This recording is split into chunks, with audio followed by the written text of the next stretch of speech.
में थोड़ा इंक्रीज में सबसे शुरुआती में है, बिगिनिंग टाइम पर है, इसे 100% तक के क्वेश्चंस क्या बालाजी वो समय के पहले पूरा नहीं हो पाया। हेलो दोस्तों, वेलकम टू बनाएंगे टॉपर के आज की इस वीडियो में हम आपसे बात करने वाले हैं कि जो मेरे छोटे भाई बहन क्लास 9-10 में हैं उनके लिए एक डाउट हमेशा रहता है कि हम कौन से बुक्स को पढ़ें।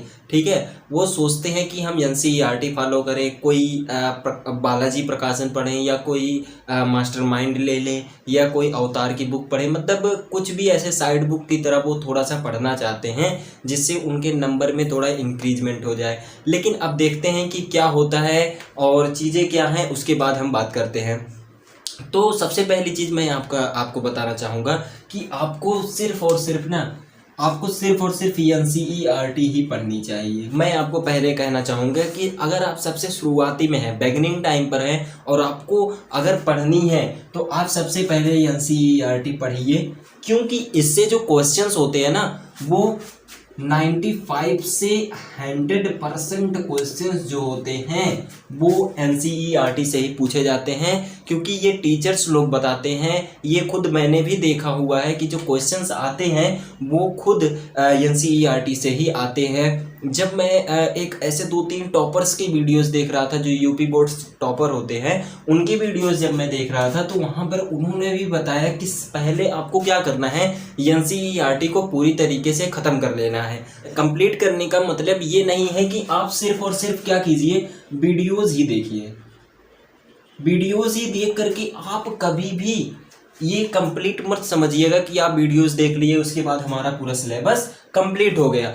मैं आपको ये बताता हूँ कि आप जो है सबसे पहले क्या कीजिए कि आप एनसीईआरटी को कम से कम 2 से 3 बार आप जो है इसको बढ़िया से पढ़िए। इसके जो टॉपिक्स हैं, इसको जितने भी टॉपिक्स हैं उसको एनालाइज कीजिए, देखिए, एकदम बढ़िया से क्लियर कीजिए। उसके बाद आप एक्सरसाइज को सॉल्व कीजिए। तब आप जो है 2 से 3 बार जब इसको सॉल्व करेंगे, टॉपिक्स को देखेंगे, एक्सरसाइज सॉल्व करेंगे, तब आपका ये कंप्लीट माना जाएगा। उसके बाद जो है आप एनसीईआरटी को बढ़िया से कंप्लीट कर ले जाएंगे। और जो है अगर आप इस तरीके से सारी चीज़ों को करते हैं तो आपके 95 से 100% तक के क्वेश्चंस क्या होंगे, एनसीईआरटी से ही पूछे जाते हैं और आप 95 से 100% क्वेश्चन आप कर ले जाओगे। ठीक है, मैंने बताया आपको ये टॉपर्स भी कहते हैं और टीचर्स भी कहते हैं। और टीचर्स ये भी कहते हैं कि कभी कभी ऐसा होता है, जो सेट होता है, जो पेपर सेट बनता है, तो उसमें कई सेट ऐसे होते हैं जिसमें से 100 के 100% भी एनसीईआरटी से ही क्या होते हैं, बन जाते हैं। ठीक है, इसी से ही क्वेश्चंस बन जाते हैं। और इस तरीके से क्या होता है, आपको एनसीईआरटी आपको इसलिए जरूर पढ़नी चाहिए क्योंकि इसी से ही आपके ज़्यादा से ज़्यादा क्वेश्चन इसी से ही फंस रहे हैं। तो सबसे फर्स्ट प्रायोरिटी आपको किस पर देनी है, सबसे पहले आपको एनसीईआरटी पर प्रायोरिटी देनी है। उसके बाद आपको किसी अन्य बुक पर हाथ लगाना है। जैसे मान लीजिए कि आप कोई बुक लेना चाहते हैं, जैसे मान लीजिए आपको इतना चीज़ें कंप्लीट है, आपने 2 से 3 बार इसको कर लिया, टॉपिक्स क्लियर है, एक्सरसाइज आपके क्लियर है, तो आपको अगर मान लो आपके पास टाइम है, अभी बच रहा है 1-2 महीने का टाइम आपके पास है कि आप क्लियर कर ले जाएंगे, आप जो है यहाँ पर किसी अन्य बुक, जैसे कि क्या होता है बालाजी, जैसे कोई बालाजी का बुक हो गया, ठीक है, बालाजी प्रकाशन का बुक आता है, या एक बुक और आती है जिसे हम अवतार कहते हैं, अवतार की बुक आती है, और एक बुक और आती है जिसे मास्टरमाइंड की बुक आती है। तो इस तरीके के 2 से 3 बुक क्या होते हैं, आपको इस तरीके के साइड बुक के अनुसार आपको क्या करना होता है। जब आप पढ़ लिए होते हैं तब आप इसमें से एक बुक को उठा सकते हैं। ठीक है, देखो होता क्या है, जब आप एनसीईआरटी के हर एक क्वेश्चंस को क्लियर किए हुए हैं तो आपको बालाजी, अवतार और मास्टरमाइंड को क्लियर करने में कोई दिक्कत नहीं आएगी, क्योंकि जितने भी टॉपिक्स हैं वो सभी क्या है, इसी से ही हैं, बालाजी से, अवतार से और मास्टरमाइंड के जितने भी टॉपिक्स हैं वो एनसीईआरटी के हैं। और एक बात और, आपको सिलेबस देख लेना है,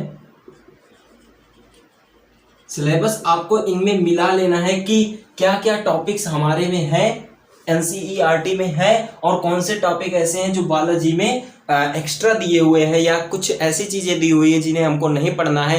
तो इसीलिए मैं कह रहा हूँ आपको सिलेबस देख लेना है, फिर बायोलॉजी या अवतार या मास्टरमाइंड की कोई बुक उठानी है, तब उसमें से जो है आपको क्वेश्चंस देखने हैं। देखो होता क्या है कि एनसीईआरटी में उतने क्वेश्चंस नहीं होते हैं, ठीक है, इसलिए प्रैक्टिस थोड़ी कम हो पाती है। तो अगर आप मास्टरमाइंड या अवतार या बायोलॉजी की किसी की भी बुक आप लेते हो तो वहां पर आपको क्वेश्चंस ज़्यादा मिल जाते हैं, और जब क्वेश्चंस ज़्यादा होंगे तो आपको प्रैक्टिस ज़्यादा होगी, और प्रैक्टिस ज़्यादा होगी तो आपकी कॉन्सेप्ट क्लियर होंगे, और कॉन्सेप्ट क्लियर होंगे तो आपके ज़्यादा से ज़्यादा मार्क्स मिलने के चांसेस बढ़ेंगे। अगर आप इतना भी कर लेते हो तो आपके जो ये 5% का गैप बच रहा था यहाँ पर 5% का, मान लो सेट आपको ये वाला सेट मिल गया 95 से 100% तक का सेट मिल गया, तो यहाँ पर आपको कुल मिलाकर के 100% तक का सारी चीजें क्या होंगी, क्लियर हो जाएंगी। और जो है आप एक 95% तक जो टारगेट है आपका 95% आप जो है इतने प्लस टारगेट पर आप पहुंचते चले जाएंगे। तो इसलिए सबसे पहले आपको एनसीईआरटी को ही फॉलो करना है, वीडियोस से नहीं, हर एक टॉपिक को देख करके वीडियोस पहले देखनी है, उसके बाद टॉपिक एक्सरसाइज बढ़िया से रिवीजन, तब आप जो है अगर टाइम बच रहा है तो आप साइड बुक उठाइए, और जब साइड बुक उठाएंगे तब उसके बाद आप सिलेबस देख लेना। सिलेबस देखोगे तो आपका जितना भी 5% का जो गैप था वो कम हो जाएगा। अब यहाँ पर बात करते हैं कि अगर आप एनसीईआरटी के साथ बालाजी को भी पढ़ना स्टार्ट कर देते हो या अवतार को भी पढ़ना स्टार्ट कर देते हो, तो सबसे पहले हम बात करते हैं, अगर मान लो आपने एनसीईआरटी को भी ले लिया और साथ ही साथ बालाजी को भी ले लिया और साथ ही साथ आपने क्या कर लिया, अवतार के भी बुक को आपने क्या कर लिया, परचेज कर लिया, तो यहाँ पर आपके 3 बुक्स हो गए। अब 3 बुक्स में आप कौन से बुक्स को पढ़े, अगर आपको एक चैप्टर पूरा करनी है तो आप अगर 3 बुक को सहारा लेते हैं तो आपके 3 चैप्टर के, जहां 3 चैप्टर आपका पूरा होना चाहिए था वहां पर आपका उसी समय में आपका एक चैप्टर पूरा हो रहा है। तो इस तरीके से क्या होगा, आपका टाइम लॉस होगा और आपका जो सिलेबस है वो समय के पहले पूरा नहीं हो पाएगा। तो अगर आपको समझ में आया कि आपको कौन से बुक्स आपको लेने चाहिए, तो इस तरीके के जो वीडियोस है इस चैनल पर आते रहते हैं। तो आज के लिए इतना ही। चैनल पर नए हो तो प्लीज सब्सक्राइब कर लेना और बेल आइकन को प्रेस कर लो, और जिसे जल्दी से जल्दी जो नोटिफिकेशन है आपके पास तुरंत पहुंच जाए। और आज के लिए इतना ही। Thank you, have a nice day. Subscribe कीजिए। वंदे मातरम, जय हिंद।